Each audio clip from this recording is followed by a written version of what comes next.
orden del día tenemos la nota número 19.126 presentada en fecha 29 de noviembre del 2021 por el abogado Milner Chávez en representación de la magistrada Ninfa Torres de Ramos, solicitando la reconsideración de la resolución 9.065 de fecha 17 de noviembre del 2021 y el acta de sesión de la máxima instancia judicial de la misma fecha, por las cuales se dispone la suspensión sin goce de sueldo de su representada. Al mismo tiempo solicita su inclusión dentro del sumario o la inclusión dentro del sumario correspondiente de todos los jueces que tuvieron acceso al expediente judicial. Esto fue permitido, todos los antecedentes, en formato digital a todos los ministros y queda a consideración del Pleno de la Corte. Ministro Ramírez Candia. Si me permite, presidente. Bueno, el recurso de reconsideración se justifica en base a tres cuestiones. En primer lugar, se impugna la decisión de la Corte de acusar o remitir al jurado de enjuiciamiento, señalando de que la Corte actualmente ya no tiene competencia acusatoria ante el jurado, lo cual es cierto, pero sí puede remitir para que el jurado haga uso eventualmente de su competencia oficiosa. Por lo tanto, ese ni siquiera se vincula al tema de la suspensión. En segundo lugar, se justifica en una situación personal de la magistrada, que es una enfermedad que padece, que tampoco se vincula a su actividad funcional. El tercer argumento sí se vincula a su actividad funcional y hace referencia a la disposición del artículo 239 del Código de Ejecución, en donde se cuestiona la interpretación que hizo la Corte para la suspensión. En definitiva, se parte de los diferentes supuestos que habilitaría la concesión del arresto domiciliario, etc. Y efectivamente la Corte lo que hizo es analizar esa situación y concluyó de que no se daban las condiciones o los presupuestos legales para la concesión de ese arresto domiciliario. Y repetimos ahora de que los elementos que justificaron es primero la veracidad del informe, en segundo lugar la gravedad de la enfermedad que no concurría, y en tercer lugar, que algo que agregamos, una cuestión de hecho, que si una persona está enferma tendría que ir a un lugar de asistencia médica y no a su residencia. Bueno, en definitiva, considero que no existen motivos para modificar la decisión de la Corte Suprema de disponer la suspensión de la magistrada por su actuación en el caso que se resolvió su suspensión. Por lo tanto, en base a estas consideraciones, yo solicito que se rechace el recurso de reconsideración. Gracias. Gracias, ministro Ramírez Candia. Ministro Ríos, un segundo, ministro Garay, sí. Ministro Ríos. Muchas gracias, presidente.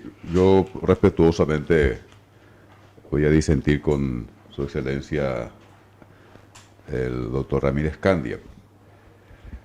No sin antes profundizar un poquito en el ilustrado planteado por el ministro Ramírez Candia.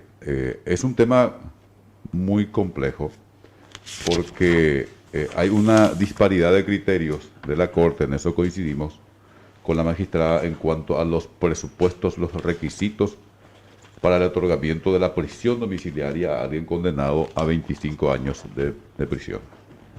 Hay una disparidad de criterios. Entonces uno podría plantear, ¿acaso la no coincidencia, la disparidad de criterios de la Corte con un magistrado o una magistrada es suficiente para aplicar una sanción administrativa? En principio no. Como principio general, no, porque estamos hablando de una Corte y de un Poder Judicial custodio de una Constitución democrática y de un sistema democrático, donde obviamente la posibilidad de disentir es esencial. pero sabemos que en este caso hay que hablar con total y absoluta claridad. Estamos hablando de un caso de tremenda gravedad que tiene que ver con el narcotráfico, que a su vez sabemos que como categoría, como fenómeno criminal, ponen en jaque a los sistemas políticos, a los sistemas democráticos. Por lo tanto, quiero aclarar mi postura, por lo menos, que lo mío no pasa, en este caso, por castigar la disidencia, por castigar el pensar diferente o la interpretación distinta de una disposición legal o de una lectura diferente de los presupuestos necesarios, por ejemplo, para otorgar una medida determinada en un caso. No pasa por eso. Estamos hablando de una causa que tiene que ver con el narcotráfico, que afecta lo medular de los sistemas políticos democráticos, y por eso los sistemas políticos democráticos tienen mucho cuidado en el tratamiento, soy muy estricto en el tratamiento de los casos de narcotráfico. Por eso considero que es pertinente la suspensión. No así la parte que tiene que ver con el salario. Yo sigo sosteniendo que privar del salario mientras dure el proceso a un magistrado es anticipar la pena. Yo creo, en ese sentido, quiero ser muy estricto en la aplicación de lo que dispone la Constitución Nacional, que habla de la posibilidad de la suspensión. Por lo tanto, creo que avanzar en lo que tiene que ver con la suspensión, con la privación de la remuneración que le corresponde a un magistrado o una magistrada, es adelantar la pena. Y esto no hay que perder de vista lo siguiente, hay que contextualizar. Un magistrado o una magistrada en principio no puede realizar ninguna otra actividad. No creo que exista un porcentaje importante de magistrados y magistradas que tengan suficientes recursos para poder mantener a la familia. Entonces, si uno, mientras se desarrolla la suspensión, aún está en vigencia el principio de la presunción de inocencia, pero ya lo castiga privándolo de un elemento central, vital, que tiene que ver con la vida, con la manutención de su familia, con su vida como persona, yo creo que afecta a la dignidad humana. Y en todo caso lo que se debe hacer es, en este caso el jurado de enjuiciamiento de magistrado debe acelerar el proceso para definitivamente lo antes posible tomar una decisión final al respecto. Y cierro con esto. Estuve accediendo a un caso que me comentaron de alguien que efectivamente fue suspendida sin goce de sueldo, y tuvo que pasar las de Caín, tuvo que realizar actividades que en principio dice, ¿por qué el Estado Social de Derecho tiene que someter a determinadas condiciones de vida, así sea temporal, a un magistrado o una magistrada, mientras todavía no fue condenada, mientras todavía no recibió una sanción? Entonces, por eso, con estos argumentos, señor presidente, sus excelencias, yo planteo la modificación parcial, y que, así como hemos tomado ya una decisión similar en otros casos, que la magistrada, mientras dure el proceso, pueda percibir la remuneración básica, que ya el doctor Martínez Simón ya explicó muy bien en su momento. Esta es mi propuesta y mi respetuosa disidencia con el profesor Ramírez Candia. Gracias, ministro Ríos. Ministro Garay. Ya. ¿Alguien más quiere hacer uso de la palabra?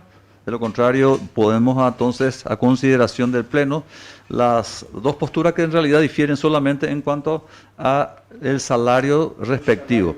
Exacto. Confirmar la resolución, salvo en la parte del salario, donde la propuesta está por confirmar in totum, y la otra por hacer lugar a la reconsideración en cuanto al salario básico. Ministro Garay. Sí, señor presidente, muchas gracias.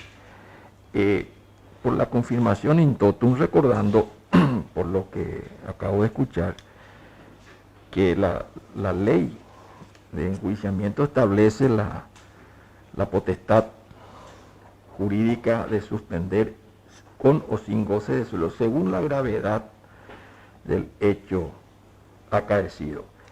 Por otro lado, hay que remontarse al antiguo derecho romano, donde el procurador ad litem tenía la potestad de medidas cautelares, que luego se van a denominar procedimentalmente las medidas cautelares, que son dictadas in audita pars en latín y al tiempo que pueden ser modificadas, revocadas, etcétera, etcétera, según las circunstancias. Entonces, esas medidas cautelares no implican ni conllevan bajo ninguna circunstancia alguna suerte de prejuzgamiento y menos todavía anticipo de condena, por lo menos en 2500 años que tiene el derecho que viene de Roma no se da esa situación. Yo mantengo la posición, el hecho acaecido es extremadamente grave.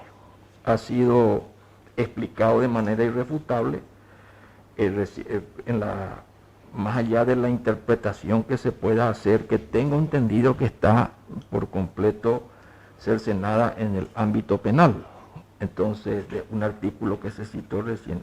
Entonces, con estos y otros muchos fundamentos que abonan esta convicción jurídica, esta es mi Su voto. posición, señor presidente. Muchas gracias, señor presidente. Gracias, ministro Garay. Ministro Antonio Fretes, su voto al respecto de las dos posturas. ¿Confirmar in totum o modificarlo? Su micrófono, ministro. Mi postura siempre estuvo por posición, creo que puso el ministro Ríos, el doctor Tercera también, o sea, el cobro parcial de su... Esa es mi posición, presidente. Gracias, ministro. Ministra Carolina Llanes. En este caso, nada de gravedad. Hecho, por la posición del ministro Ramírez Candia. Muchas gracias, ministro. Ministro Martínez Simón. Por la posición del ministro Ríos. Muy bien, ministro Jiménez Rolón. Gracias, presidente. En realidad, quería yo fundamentar mi voto y la verdad que coincido totalmente con lo planteado por el doctor Garay, que de otro modo no existirían las medidas cautelares. Y la Corte tiene el criterio sentado desde hace ya un tiempo de que se decidirá la cuestión dependiendo de la mayor o menor gravedad de cada caso. En este que se presenta ahora a decisión, creo que estamos ante algo de mucha gravedad. Por tanto, por los fundamentos expuestos por el ministro Ramírez Candia y el doctor César Garay, voto por la moción del doctor Ramírez Candia. Muy bien, ministro. Gracias, presidente. Voto por la moción que siempre he sostenido, presidente, hace años, que es estén con el salario básico. Así es, presidente. Muy bien, ministro. Yo en este caso también me adhiero por el salario básico. En este caso entonces tenemos 5 votos por revocar en la parte, parcialmente en la parte del salario y mantener la suspensión. 5 votos a favor de revocar la parte de esto, entonces queda con el salario básico la sanción o la medida cautelar en este caso. ¿Estamos de acuerdo con esto? Muy bien. Pasamos al siguiente punto del